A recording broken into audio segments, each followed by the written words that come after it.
오늘 주신 말씀 사도행전 20장 28절부터 35절 말씀입니다. 다 같이 일어나셔서 합독하시고 앉도록 하겠습니다. 시작. 여러분은 자기를 위하여 또는 온 양떼를 위하여 삼가라. 성령이 그들 가운데 여러분을 감독자로 삼고 하나님이 자기 피로 사신 교회를 보살피게 하셨느니라. 내가 떠난 후에 사나운 이리가 여러분에게 들어와서 그 양떼를 아끼지 아니하며 또한 여러분 중에서도 제자들을 끌어 자기를 따르게 하려고 어그러진 말을 하는 사람들이 일어날 줄을 내가 아노라. 그러므로 여러분이 일깨어 내가 3년이나 밤낮 쉬지 않고 눈물로 각 사람을 훈계하던 것을 기억하라. 지금 내가 여러분을 주와 및 그 은혜의 말씀에 부탁하노니 그 말씀이 여러분을 능히 든든히 세우사 거룩하게 하심을 입은 모든 자 가운데 기업이 있게 하시리라. 내가 아무의 은이나 금이나 의복을 탐하지 아니하였고 여러분이 아는 바와 같이 이 손으로 나와 내 동행들이 쓰는 것을 충당하여 범사에 여러분에게 모본을 보여준 것 같이 수고하여 약한 사람들을 돕고 또 주 예수께서 친히 말씀하신 바 주는 것이 받는 것보다 복이 있다 하심을 기억하여야 할지니라. 아멘. 오늘 본문에 나온 대로 삼가야 할 것을 아는 사람, 삼가야 할 것을 아는 사람이 온유한 사람입니다. 마태복음 5장 5절 산상수훈 8복을 얘기하시면서 세 번째 복입니다. 온유한 사람은 행복하다. 그들은 땅을 차지할 것이다. 하나님은 천국도 주실 것이고 이 땅에서 진정한 성공을 주겠다는 말씀입니다. 온유하다는 이 말은 조절할 줄 아는 힘입니다. 자기를 절제할 줄 아는 사람을 말합니다. 그래서 온유란 의미는 하나님의 능력으로 다스려지는 정신적인 힘입니다. 자기 감정을 절제할 줄 아는 사람, 자기 생각을 절제할 줄 아는 사람, 자기의 입술을 절제할 줄 아는 사람, 분노를 절제할 줄 아는 사람만이 온유한 사람, 진짜 행복한 사람, 그리고 진짜 성공하는 사람이 될 수 있다는 것입니다. 여러분, 오늘 이 아침 혹시나 우리 가정이 안 행복하다, 그 사람은 분명히 삼가할 줄을 잘 모르는 사람이기 때문에 그렇습니다. 당신이 온유한 사람이 아니라는 것입니다. 잠언 16장 32절에 여러분도 아는 유명한 말씀이 있습니다. 함께 읽어보겠습니다. 노하기를 더디하는 자는 용사보다 낫고 자기의 마음을 다스리는 자는 성을 빼앗는 자보다 나으니라. 이게 온유한 사람입니다. 오늘 말씀을 듣고 정말로 온유한 사람, 삼가야 할 것을 삼가할 줄 아는 사람으로 여러분 성숙한 그리스도인이 될 수 있기를 주의 이름으로 축원합니다. 우리는 지금 바울의 마지막 고별 설교와 권면의 말씀을 나누고 있습니다. 바울은 에베소에 3년 동안 있으면서 모든 겸손과 눈물과 인내로 성도를 섬겼던 일을 회상합니다. 또한 장소를 가리지 않고 거리낌 없이 주의 복음을 전하고 모든 성도들에게 회개와 진리를 가르쳤던 것을 기억하라고 말합니다. 지난주에는 바울은 이제 자신의 죽음이 앞으로 다가오는 것을 느끼면서 다시는 나의 얼굴을 보지 못할 것이라고 말씀하고 모든 피해에 대하여 자신은 깨끗하다고 선언한 후에 오늘 말씀 이어지는 것입니다. 첫 번째, 양떼를 잘 보살피기 위하여 삼가라는 것입니다. 삼가라. 자기를 성찰하라는 얘기입니다. 28절 다시 한번 보겠습니다. 시작. 여러분은 자기를 위하여 또는 양떼를 위하여 삼가라. 성령이 그들 가운데서 여러분을 감독자로 삼고 하나님이 자기 피로 사신 교회를 보살피게 하셨느니라. 여기 삼가란 말씀이 중요한 말씀입니다. 양떼를 잘 보기 위하여, 그리고 너 자신을 위하여 삼가야 된다는 것입니다. 먼저 날마다 자기를 성찰하는 시간을 가지라는 의미입니다. 자기를 성찰하지 않는 사람은 자기의 잘못도 모릅니다. 그리고 똑같이 살아갑니다. 여기 삼가라는 헬라어 프로세코라는 단어는 주의해라, 경계해라, 그런 뜻입니다. 바울은 에베소 장로들에게 너희 자신을 위하여, 에베소 교회 양떼를 위하여 지속적으로 주의하여 삼가라, 그렇게 말씀하고 있는 것입니다. 지도자가 양떼를 잘 돌보기 위해서는 먼저 자신을 절제하고 관리하고 자신을 훈련하는 일이 절대로 중요하다는 것입니다. 여러분이 다 좋은 부모가 되기를 원하겠죠. 그리고 자녀들도 잘 되기를 원하겠죠. 그러기 위해서는 여러분 자신이 삼갈 줄 아셔야 합니다. 말도 해야 될 일과 하지 않아야 될 말을 삼겨야 되고, 이것이 부정적인 말인가 긍정적인 말인가 용기를 주는 말인가 생각하고 말하셔야 여러분 자녀가 잘 될 수 있습니다. 그래서 그런 얘기가 있잖아요. 문제 아이들 뒤에는 누가 있다요? 왜요? 어떻게 그렇게 잘 아세요? 그렇습니다. 언제나 문제 뒤에는 문제 부모가 먼저 있어요. 그래서 내가 내 자신을 이렇게 뒤를 돌아봐야 되는 거야. 언제나 그게 중요하다. 그래서 오늘 자기를 위하여, 양떼들을 위하여 에베소 장로들이여 삼가십시오, 그렇게 지금 말씀하고 있는 것입니다. 사랑하는 성도 여러분, 교회가 해야 될 일, 중요한 것이 무엇입니까? 제일 중요한 것은 먼저 하나님께 예배를 잘 드리는 것입니다. 예배를 잘 드리지 않는 사람은 신앙생활을 잘할 수 없습니다. 그게 제일 중요합니다. 교회 오면 예배를 잘 드리십시오. 그리고 하나님께서 보내신 하나님의 양떼를 잘 돌보는 일, 그게 교회의 중요한 일입니다. 요한복음 10장에 그래서 예수님은 이렇게 말씀하셨습니다. 도둑이 오는 것은, 사탄이 역사한단 말이에요.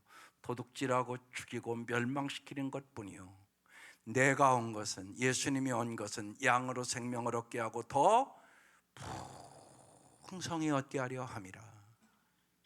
나는 선한 목자라. 선한 목자는 양들을 위하여 목숨을 버린다. 예수님 왜 십자가에 죽었다고요? 여러분에게 풍성한 삶을 살게 하려고. 여러분 왜 부모가 피땀을 흘리면서 그렇게 수고하세요? 여러분 왜 그러세요? 자식 잘 되기 원해서. 똑같은 말씀입니다. 교회 공동체에 대하여 잘 설명해 주는 말씀이 시편 23편 여러분이 잘 아는 말씀입니다. 여호와는 나의 목자시니 내게 부족함이 없으리로다. 여러분 자녀들 부족함 없이 살기를 원하시죠? 그러면 여호와가 목자가 되셔야 됩니다. 주님께서 잘 돌보시고 주님께서 도와주시고 주님이 인도해 주셔야만 여러분 자녀들 잘 기를 수 있습니다. 그 말씀입니다. 주님이 어떻게 인도한다고요? 2절에 그가 나를 푸른 풀밭에 누이시며 쉴 만한 물가로 인도하시는도다. 여러분 왜 여러분 자녀의 부모로 하나님이 만들으셨습니까? 자녀들 잘 인도하라고. 그러면 여러분 자녀들을 잘 인도하고 계십니까? 여러분의 힘으로 잘 안 될 것입니다. 그래서 신앙생활 잘하라고 말씀하는 것입니다. 신앙생활을 여러분이 잘못하면 나도 길을 잃어버립니다. 내가 방황을 시작해야, 내가 하나님이 내 삶의 최고가 아니고 하나님의 도우심을 못 받으면 내가 좋은 부모, 좋은 남편, 좋은 아내도 못 됩니다. 그게 우리의 모습이란 말입니다. 그래서 시편 23편을 여러분 잘 기억하고 기도하시기를 바랍니다. 양떼를 잘 돌보는 비결이 무엇입니까? 바울은 어떻게 장로들이나 오늘 우리 얘기로 하면 목자와 목녀들이 양떼를 잘 돌볼 수 있는지 지금 말씀하고 있는 것입니다. 여러분은 자기를 위하여 또 양떼들을 위하여, 여러분의 가정으로 얘기하면 여러분의 자녀들이 잘 되기를 원하면 먼저 여러분 자신을 성찰하고 자신을 잘 삼가하십시오. 이렇게 말씀하고 있는 것이에요. 오늘날 한국교회의 문제는 저를 포함해서 지도자들의 문제입니다. 목회자들이나 장로들이 제 위치와 역할을 제대로 하지 못하기 때문에 생기는 문제입니다.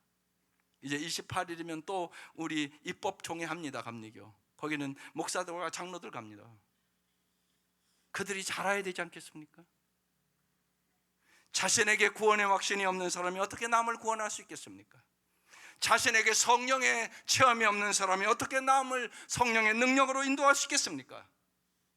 따라서 무엇보다 먼저 지도자의 자질과 그의 영적인 위치가 중요한 것입니다. 여러분도 마찬가지입니다. 여러분의 가정에서 부모의 위치와 자질이 중요합니다. 여러분이 성숙하셔야 합니다. 여러분이 자라나셔야 합니다. 그래야 여러분의 가정이 행복하고 여러분의 자녀들이 대대로 복을 얻을 수가 있게 되는 것입니다. 오늘 그렇게 간절히 얘기하는 겁니다. 고린도전서 10장 12절에 이렇게 말합니다. 그런 줄 선줄로 생각하는 자는 넘어질까 조심하라. 우리가 이미 말씀을 나눴던 것처럼 바울이 어떻게 목회했다고요? 모든 겸손과 눈물과 인내로. 우리도 마찬가지라는 것입니다. 에베소 4장 27절에 마귀에게 틈을 주지 말라는 말씀이 있습니다. 마귀는 우리가 틈을 보이면 어김없이 공격합니다. 죽이고 멸망시키고 파괴하는 것이 마귀가 하는 일들입니다. 어떻게 하면 관계를 깨뜨릴까? 어떻게 하면 싸우게 할까? 어떻게 하면 저들이 거짓에 속게 만들까? 이게 다 마귀가 하는 짓들입니다. 영적 지도자의 위치가 얼마나 중요한지 우리는 잘 알아야 합니다. 또한 여러분 부모 아닙니까? 내가 부모로서 어떤 역할을 해야 될지 잘 매주 깨닫고 이 말씀과 함께 씨름하셔야 합니다. 그냥 듣고 가고 아무런 변화가 없다 그러면 여러분 마귀 못 이깁니다. 그 생각을 하셔야 하는 것이에요. 그래서 지난주에 주보에 쓴 겁니다. 매주 이 말씀 붙잡고 한 주 씨름하며 사셔야 하는 것입니다. 두 번째로 양떼를 잘 보살피기 위하여 감독자로 삼았다고 말합니다. 여러분은 자기를 위하여 또는 온 양떼를 위하여 삼가라. 이게 첫 번째 메시지입니다. 삼가라. 다음에 성령이 그들 가운데 여러분을 감독자로 삼았다는 것입니다. 왜요? 하나님이 자기 피로 사신 교회를 보살피게 하려고. 삼가야 할 이유는 무엇입니까? 성령이 그들을 감독자로 삼고 자기 피로 사신 교회를 잘 보살피라는 것입니다. 여기 감독자, 에피스코포스라는 헬라어입니다. 관리자다, 보호자라 그런 뜻입니다. 여러분은 부모는 다 보호자입니다. 밥만 먹이면 보호자입니까? 아닙니다. 영적으로, 정신적으로, 육체적으로 또 정서적으로 보살필 수 있으셔야 합니다. 그럼 정말 여러분이 그렇게 보살필 수 있는 힘이 있으십니까? 없다는 거 알잖아요. 그럼 뭐 하셔야 됩니까? 기도하셔야 합니다. 기도하지 않는 부모는 자녀를 영적, 정신적, 육체적, 정서적으로 잘 보살필 수 없습니다. 주님만이 우리의 영원한 목자십니다.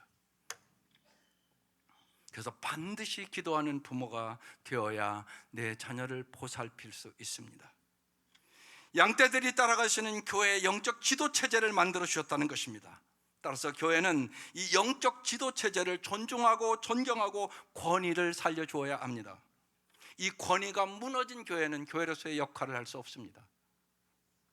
이 감독자는 누가 세웠다고 말씀하십니까? 성령이 세웠다는 것입니다. 따라서 지도자는 무엇보다 성령 충만하기를 사모해야 됩니다. 성령 충만한 부모 되시기를 바랍니다. 그래야 여러분 가정을 지킬 수 있습니다. 하나님이 감독자를 세워주신 이유가 무엇입니까? 자기 피로 사신 교회를 관리하고 잘 돌보게 하기 위함이라는 것입니다. 예수님을 모르거나 예수님을 처음 믿는 분들에게는 뭐라고 말씀하실까요? 저는요, 어제 많은 새로운 분들이 왔습니다. 왜 목사가 가서 복음을 증거하고 싶지 않겠습니까? 정말 가서 붙들고 예수 믿으라고 하고 싶습니다. 근데 아직은 그 단계가 아닌 것입니다. 일단 바자회 왜 했냐? 여러분이 목장에서 가정에서 초청해야 되는 겁니다. 그래서 여러분 꼭 부탁드립니다. 목장 예배는 가정에서 드려야 합니다. 교회에서 드리는 것은 짝퉁입니다. 여러분 그걸 잊지 마세요. 그렇게 하면 여러분 한 사람도 전도 못합니다. 가정에서 하는 이유가 있는 것입니다. 가정에 초청해 줬을 때 그들이 아주 나를 소중하게 여긴다고 생각합니다. 그래서 가르쳐준 매뉴얼대로 하는 것이 잘하는 것입니다. 부득이한 경우가 있다고 생각합니다. 그렇지만 원칙을 잘 지켜나가야 역사가 일어납니다. 그래서 바자회 하면 여기는 그냥 운동장이니까 사람들이 쉽게 오지 않습니까? 일단 그리고 어제 남은 것이 하나도 없답니다. 손해봤답니다. 잘하셨다고 그랬습니다. 잘하셨습니다. 잘하신 것입니다. 그들이 그냥 와서 부담 없이, 요새 솔직히 1,000원짜리가 어디 있습니까? 잘 먹고 고마웠다고 초청해서 맛있게 먹었다고 됐습니다. 잘하신 겁니다. 그리고 이제 목장에서 가정으로 교회로 초청하는 것입니다. 그래서 천하보다 귀한 영혼을 구원해내는 것입니다. 예수를 처음 믿는 사람들은 그래서 이런 말씀을 드리는 것입니다. 수고하고 무거운 자들아 다 내게로 오라. 내가 너희를 쉬게 하리라. 내 죄가 주홍빛 같을지라도 다 용서해 줄 것이다. 목마른 자들은 다 내게로 와라. 값 없이 돈 없이 와라. 그러면 내가 너의 목마른 목을 채워주시리라. 예수를 안 믿는 사람들에게 주시는 복음입니다, 이게. 그러나 오늘 이 아침 여러분에게는 주님이 더 깊은 말씀을 주십니다. 여러분은 주님을 사랑하지 않습니까? 여러분 주님을 사랑하십니까? 그럼 여러분 더 깊은 말씀을 준단 말입니다. 주님을 사랑합니다. 정말 주님의 그 은혜를 내가 깨달았습니다. 이 사람에게는 더 깊은 말씀을 주십니다. 그것이 요한복음 21장 말씀입니다. 그들이 조반을 먹은 후에 예수께서 시몬 베드로에게 말합니다. 요한의 아들 시몬아, 내가 이 사람들보다 나를 더 사랑하느냐? 베드로가 대답합니다. 주님, 그러하나이다. 내가 주님을 사랑하는 줄 주님께서 아시나이다. 예수님이 말씀하십니다. 내 양을 먹이라. 또다시 두 번째 말합니다. 요한의 아들 시몬아, 내가 나를 사랑하느냐? 주님, 그러하나이다. 내가 주님을 사랑하는 줄 주님께서 아시나이다. 주님이 말씀하십니다. 내 양을 치라. 세 번째로, 요한의 아들 시몬아, 내가 나를 사랑하느냐? 주께서 세 번째 내가 나를 사랑하느냐 하심으로 베드로가 근심하며 대답합니다. 주님, 모든 것을 아심에 내가 주님을 사랑하는 줄을 주님께서 아시나이다. 예수께서 대답합니다. 내 양을 먹이라. 여러분 잘 이 말씀을 생각해 보세요. 주님이 예수님을 3번 부인하셨잖아요. 마지막에는 욕하며 부인합니다. 그 베드로에게 부활하신 주님이 오셔서 3번 질문하는 것입니다. 여러분이 이 자리에 있었으면 어떻겠습니까? 여러분에게는 말씀하는 것입니다. 주님께서 내 대신 내 양을 먹이라고, 내 양을 치라고, 내 양을 먹이라고 말씀하시는 것입니다. 이것이 바로 목자와 목녀로 부르신 목적이요 여러분을 목사나 장로나 집사나 권사로 부르신 이유입니다.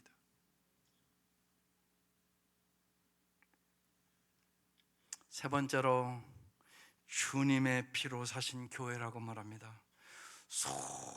소중한 내 피로 산 양떼를 잘 보살펴 달라는 부탁입니다. 그래서 28절이 굉장히 중요한 표현이 있는 것입니다. 28절 다시 한번 큰 목소리로 읽어보겠습니다. 시작. 여러분은 자기를 위하여 또는 온 양떼를 위하여 삼가라. 성령이 그들 가운데 여러분을 감독자로 삼고 하나님이 자기 피로 사신 교회를 보살피게 하셨느니라. 여러분 이 말씀에 감동이 안 오세요? 여러분이 누군가 여기 써 있잖아요. 자기 피로 사신 교회, 자기 피로 내 피로 산 지경수다 이 얘기잖아요. 이게 우리가 예수 믿게 된 것이 예수님께서 십자가에 흘리신 피로 내가 구원받았다는 것입니다. 하나님이 자신의 피를 흘려서 만들어주신 교회가 바로 성도들이라는 것입니다. 하나님의 피로 사신 교회가 바로 구원받은 하나님 백성 저와 여러분이라고 얘기하는 것이에요. 그러면서 사도 바울이 주님의 피로 사신 이 성도들을 잘 에베소 장로들아 보살펴달라 이렇게 간곡하게 부탁하는 것입니다. 주님의 핏값을 지불하고 우리는 구원을 받았음을 믿습니다. 그래서 여러분 얼마짜리세요? 그래서 그렇게 붙은 것입니다. 돈으로는 계산할 수가 없어서 예수님 짤이라고 붙은 거예요. 여러분의 자녀들은 얼마 주면 팔 수 있습니까? 한 100억 주면 팔 수 있습니까? 여러분도 그렇게 못하지 않습니까?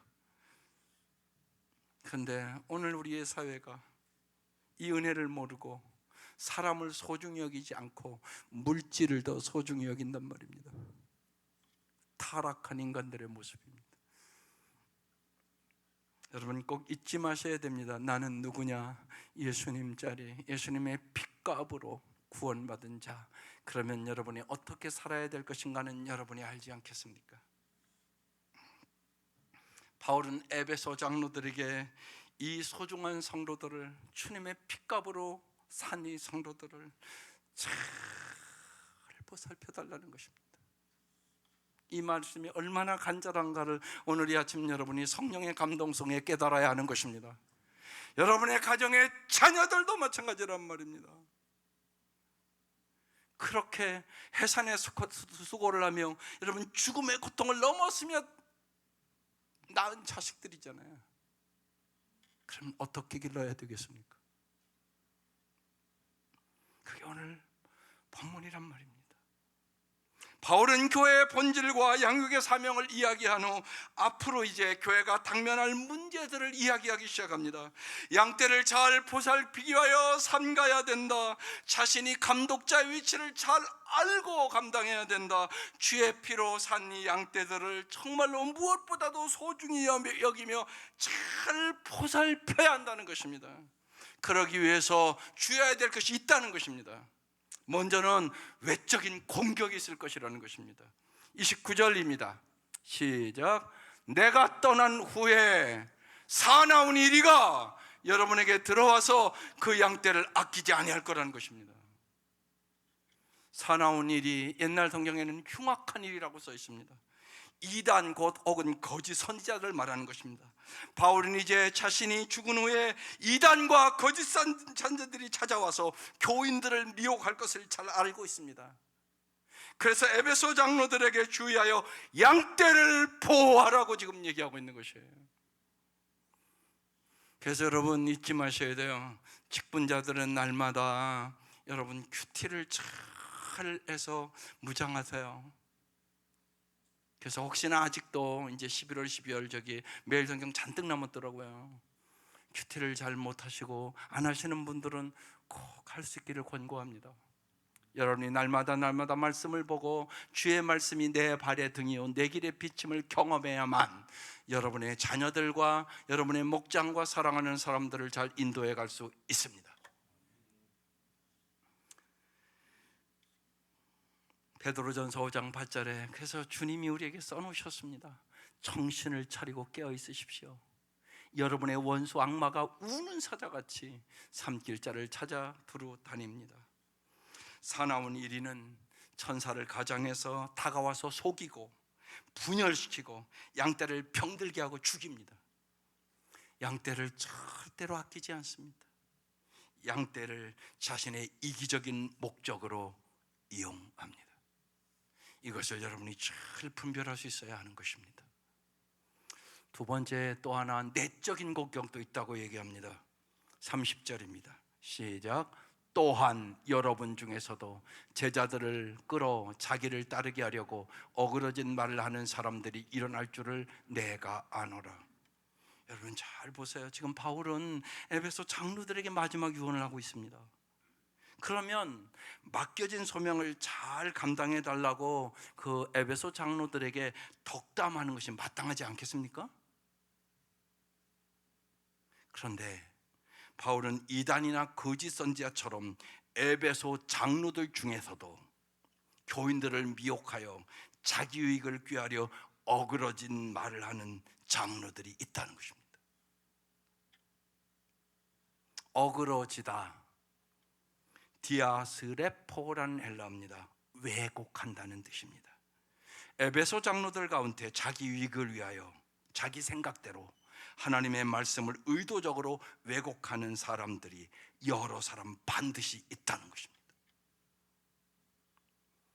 사랑하는 성도 여러분, 누구하고 이야기할 때 아무리 좋은 말이라고 하더라도 그 사람이 남을 욕하고 있다면 그 사람에 대하여 다시 깊이 생각해 보셔야 합니다.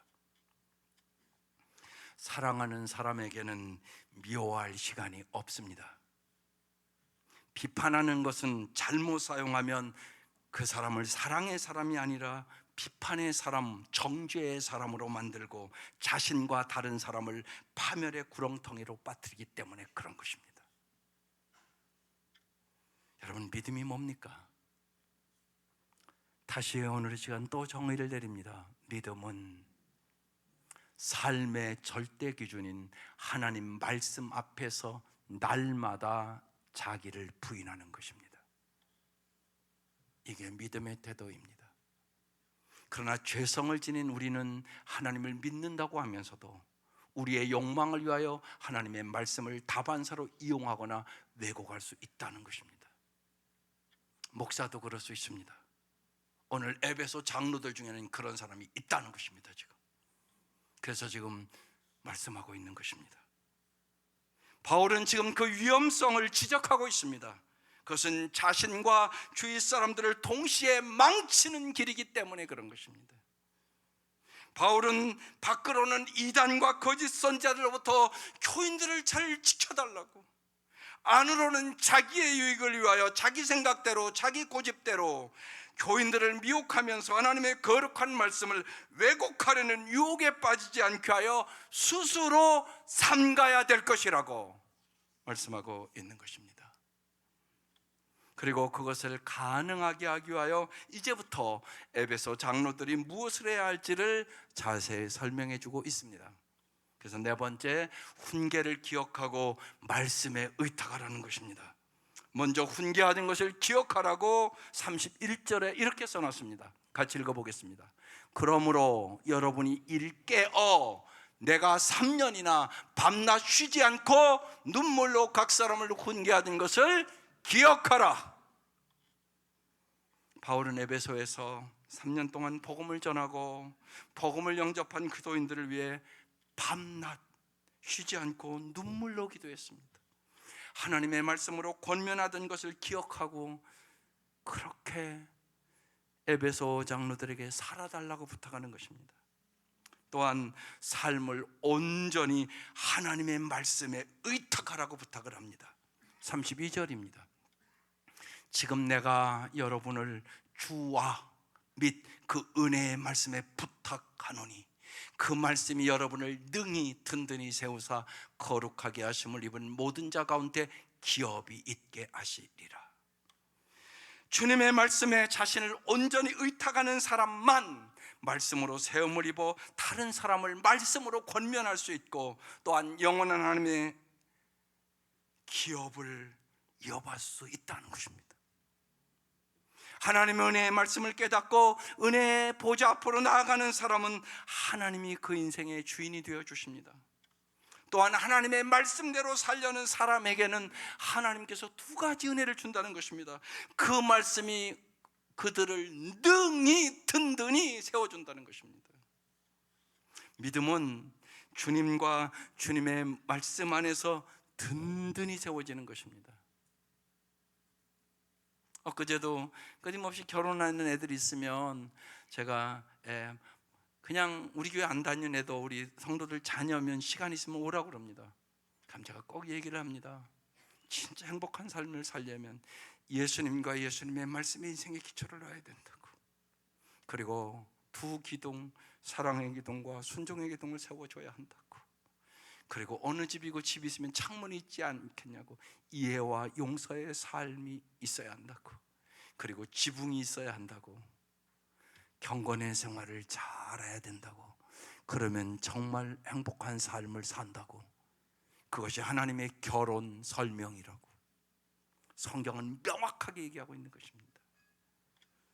또한 주님은 능히 우리의 삶을 든든히 세워줄 뿐만이 아니라 영원한 기업이 있게 하십니다. 하나님은 영원한 기업을 주시기를 원하는 것입니다. 그래서 보이는 것은 잠깐이요 보이지 않는 것이 영원하다고 얘기하고 있는 것입니다. 그래서 베드로전서 1장 4절에 이렇게 써 있습니다. 썩지 않고 더럽지 않고 쇠하지 아니하는 유업을 잊게 하시나니 곧 너희를 위하여 하늘에 간직하신 것이라. 주님은 생명보다 귀한 영원한 기업을 영원히 잘 살기를 원하시는 것이에요. 여러분도 그러지 않겠어요? 만약에요, 여러분 우리가 진짜 엄청나게 세계적으로 잘 사는 것이에요. 근데 여러분 생각해 보세요. 우리가 이렇게 잘 산 게 저절로 된 겁니까? 여러분의 부모를 생각해 보시라고. 여러분 부모가 얼마나 어렵게 살았는지 우리 아시잖아요. 6.25 전쟁을 만나고 그 황폐한 땅에서 보릿고개를 넘으면서 정말 배를 움켜쥐면서 입에 있는 거 자식이 달라면 그걸 내주면서 여러분이 그렇게 살았어요. 그래서 오늘 우리가 이만큼 사는 것이, 여러분 경부고속도로 쉥쉥 달리지요. 여러분 그 경부고속도로 내면서 얼마나 많은 사람이 죽은 줄 아십니까? 엄청나게 많은 사람이 죽었습니다. 그래서 우리가 싱싱 달리는 것입니다. 그대로 된 것이 아니란 말입니다. 말할 수 없는 은혜 속에 사는 것이라는 얘기입니다. 만약 여러분이 쉬운 얘기로 내가 10년 동안 죽도록 고생을 하면 내 자식이 나보다 더 잘 산다, 그러면 여러분 10년 좀 힘들어도 고생하지 않겠어요? 나는 하겠어요. 내가 10년 고생해서 정말 내 자녀가 나보다 훨씬 더 잘 산다, 그럼 오케이, 내가 10년 고생하겠습니다. 여러분도 그러시죠? 그게 하나님의 마음입니다. 주님은 영원한 기업을 주시기를 원하시는 거예요. 정말 영원히 여러분을 잘 살기를 원하시는 거예요. 그래서 독생자를 핏값으로 지불하고 너를 살렸다고, 너 잘 살게 하려고, 오늘 그 말씀이에요. 그래서 이 마음으로 사도 바울이 에베소 장로들에게 부탁하는 거예요.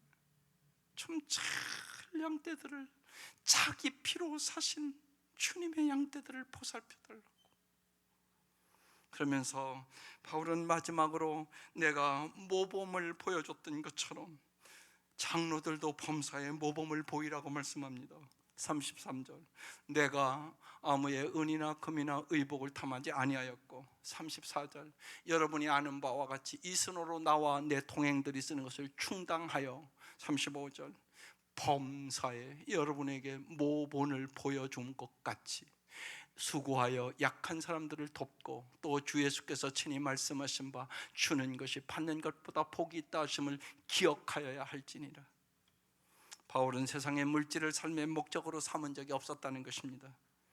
바울은 오히려 내가 천막 제조 기술을 가지고 돈을 벌어 자비량으로 전도의 삶을 살았다는 것입니다. 바울은 약한 사람을 도우면서 주는 것이 받는 것보다 복된 삶이라는 참된 미분의 표본을 내가 너희들에게 보여줬다는 것입니다. 바울은 에베소 장로들 역시 교인들 앞에서 그와 같은 모범의 삶을 살아달라고 지금 간절하게 촉구하고 있는 것입니다. 사랑하는 성도 여러분, 여러분은 오늘 이 아침 왜 교회에 오셨습니까? 여기에 대해서 여러분 대답을 좀 하셔야 될 것 같습니다. 왜 오셨습니까? 여러분 교회 왜 오십니까? 근본적인 질문을 던지는 것입니다. 여러분 오늘 이 자리에 사실 깊이 하나님의 은혜를 생각하면 하나님이 여러분을 부르신 겁니다. 여러분 전도해 보면 알지 않습니까? 어제도 여러분 분명히 먹이면서 내일 좀 꼭 한번 와봐 왔습니까? 안 오지 않습니까? 그러니까 여러분 그것만 봐도 여러분의 오늘 이 자리 하나님이 불러주셔서 왔습니다. 그럼 하나님의 뜻을 깨닫고 가셔야 하는 것입니다. 하나님이 여러분을 부르신 이유는 우리가 함께 잘못을 회개하고 용서를 우리는 이 시간 받습니다. 이미 기도 다 했습니다. 우리는 한 마음과 한 뜻으로 주님을 찬양합니다. 우리는 다른 사람의 문제에 대해 기도하고 앞으로 한 주 동안 그들을 기도로, 우리의 마음으로, 우리의 정성을 다하여 돕기로 약속하는 것입니다. 우리는 하나님이 주신 기도 응답을 함께 축하하며 이 세상의 슬픔과 함께 정말 바울이 3년 반 동안 눈물을 흘렸던 것처럼 눈물을 흘리며 서로 악수를 하고 나누며 서로 안아주기 위하여 오늘 이 자리에 주님이 부르신 것입니다. 이 목적을 뚜렷하게 알고 가시라고요. 하나님이 그래서 여러분을 부른 거예요. 그래서 악수 한 번을 해도 참 고맙다고, 감사하다고, 당신을 봐서 참 반갑다고, 내가 당신을 위하여 한 주 동안 기도했다고, 얼마나 힘드냐고, 얼마나 아프냐고, 내가 해줄 것이 없는데 기도해 주겠다고. 여러분 이런 것들이 서로 나누고 가야 되는 거 아닙니까? 그냥 예배 드리고 쏙 밥 먹고 갑니까? 그럼 세상과 뭐가 다른단 말입니까? 그게 아니올시다.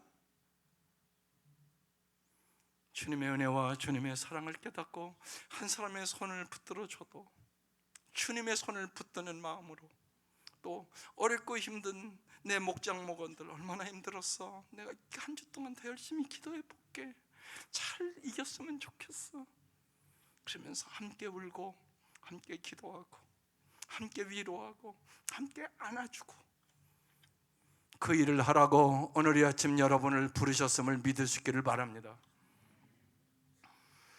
오늘 본문의 이 장로라는 프레스베테로스라는 단어는 나이 든 어른을 뜻하는 연장자, 원로들을 뜻합니다. 나이가 들고 통막 높은 연장자들을 장로로 삼아 교회를 잘 돌보라고 하였던 것입니다.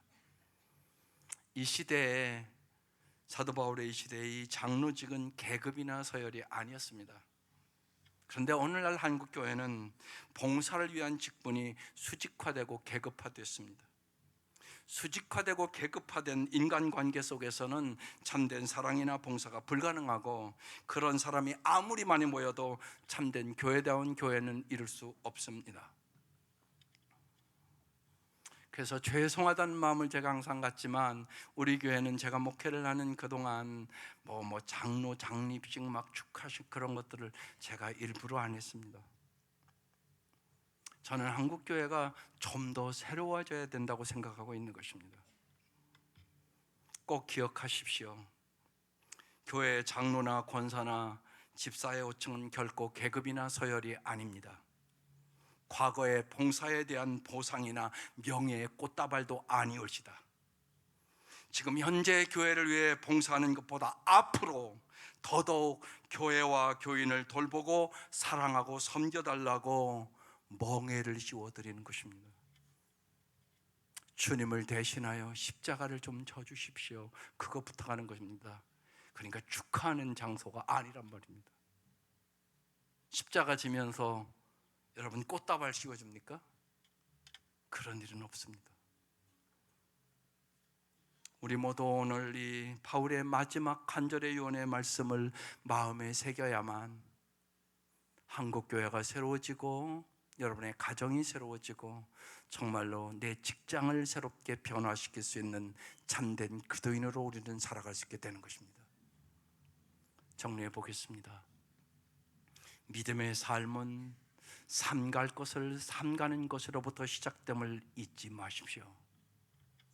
자신과 교인들을 위하여 비성경적인 외적 공격과 말씀을 왜곡하려는 내적 유혹으로부터 자신을 스스로 삼가하십시오. 교인들을 위하여 정말 밤낮 눈물로 기도하는 목사, 장로, 권사, 집사들이 되십시오. 왜 아멘 안 하시죠? 이게 제일 중요한 일이잖아요. 정말 제일 중요한 일. 주님의 말씀에 자신을 온전히 의탁하여 자신의 삶을 통해 주님의 말씀이 육신을 입게 하는 말씀의 사람이 되십시오. 세상의 재물을 삶의 목적으로 삼지 말고 오히려 주머니를 털어서 연약한 사람을 돕는, 정말로 주는 자가 복이 있다는 말씀을 내 삶으로 경험하는 사랑의 실천자가 되십시다. 여러분을 장로와 권사와 집사로 호칭해 드리는 모든 교인들을 위하여 참된 믿음의 본을 보이십시다. 그러면 주님께서 놀랍도록 우리를 복의 통로로 삼아 주실 것입니다. 한 주간도 오늘의 말씀을 마음에 새기고 씨름하며 승리하는 저와 여러분 될 수 있기를 주의 이름으로 축원합니다. 기도하십시다. 오늘도 주님이 우리에게 사도 바울을 통하여 마지막 고별 설교를 하며 아마 눈물로 이 복음을 전하지 않았겠어요. 주님의 피로 사신 양떼를 잘 보살피는 교회 될 수 있도록 여러분 부모로서 정말 내가 내 자녀들을 잘 보살피는 부모가 되게 해달라고, 하나님 나를 정말 축복의 통로로 사용해 달라고 이 시간 다 같이 기도하겠습니다.